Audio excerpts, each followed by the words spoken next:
All right, here's your blimey food. If you don't like it, you can blame the cook. What are you bloody looking at? Weren't you Italian a moment ago? And French before that? Yeah, and I could also be from New York. Forget about it. Or perhaps jolly old London, my good lady. Hey, that's pretty good. You should be an actor or something. Hello, ding, ding, ding. You win the Daily Double. I am an actor. And I am living the old joke. How do you get an actor's attention? A waiter.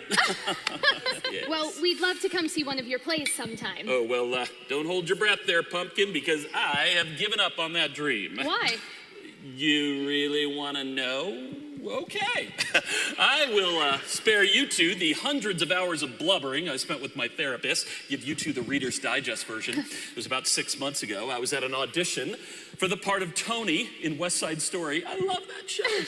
And there I was singing, Maria, I just met a girl named Maria. And this pompous director stands up, cuts me off and says, I'm sorry, but you're a little too old for this part. Next. Too old, too young, too fat, too skinny, too tall, too short. It is the story of my life. So I'm done. Fini, kaput. 4 years of drama school to bring on 30 years of rejection. Can anybody say waste of time? Listen, I don't usually butt my nose into other people's business, but you two seem like a really sweet couple. Can I give you a little bit of free advice? All right, be realistic about what you want.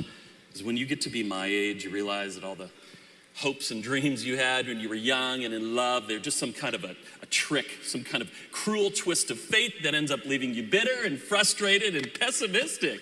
So be practical, downsize the dream, then you won't be disappointed. Okay, therapy session's over. I'm back now as your waiter. I'll be returning momentarily with dessert. Ta-ta. Go see a musical, a puffy piece releasing all your bluesicles, where crooners croon a catchy tune, and limber-legged ladies thrill you till you swoon.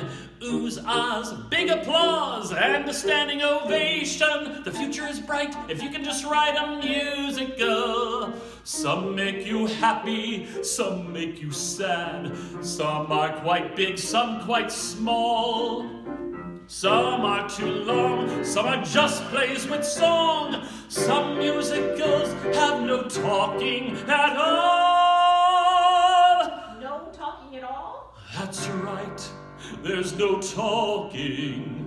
All of the dialogue is sung in a very dramatic fashion. Really? Yes, really. There's no talking. And they often stay on one note for a very long time. So when they change to a different note, you'll notice. And it's supposed to create a dramatic effect. But mostly you just sit there asking yourself, why aren't they talking? Sounds miserable. I believed it's pronounced miserable. People actually like this? No, they love it. And what's not to love? Phoenix, Arizona. Oh, I always loved the idea of Phoenix and the sun and all things hot. Well, have you ever even been to Phoenix? Nope, but I know I'll love it. I mean, what could be better than a city right in the middle of the desert? Don't you mean desert? Same thing, right? Not exactly. I'm guessing you don't have much experience in the Southwest. Nope, but I have been doing some research, and I can't wait to see what Christmas is like in Phoenix. Ah. Red and green, marvelous sights will soon be seen, and I'll be needing a lot of sunscreen in Phoenix. A cactus I'll see just wants a big hug from me, and think of the chips and salsa I'll eat in Phoenix. I hear the sun shines every day and the rain is rarely seen, but splashing through puddles in monsoon season sounds like a dream. A coyote would be a fluffy companion for me. Just imagine the runaway llamas I'll see in Phoenix. Diamondbacks, Cardinals, Coyotes, and Suns. Larry Fitzgerald makes 100-yard runs.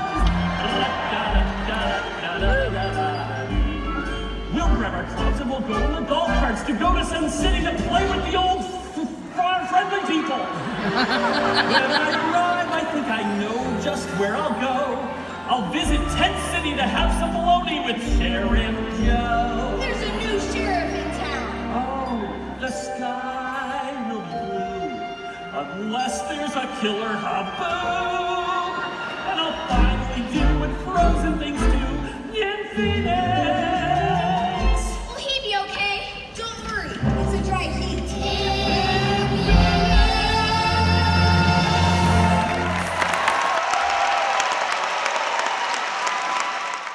Well, we got trouble. Right here, I say trouble right here in River City. Well, sure, I'm a billiard player. Certainly mighty proud to say I'm always mighty proud to say it. I consider the years I spent with a cue in my hand to be golden. Helps you cultivate horse sense, and a cool head, and a keen eye. Did you ever take and try to give an ironclad lead to yourself from a 3-rail billiard shot?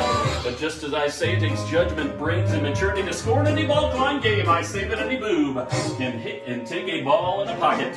And I call that sloth the first big step on the road to the depths of degradation. I say first, it's medicinal wine from a teaspoon, then beer from a bottle.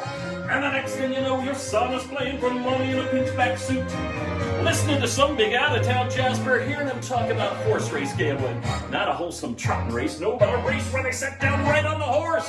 Like to see some stuck-up jockey boy sitting on Dan Patch, make your blood boil, well, I should say. Now, friends, let me tell you what I mean.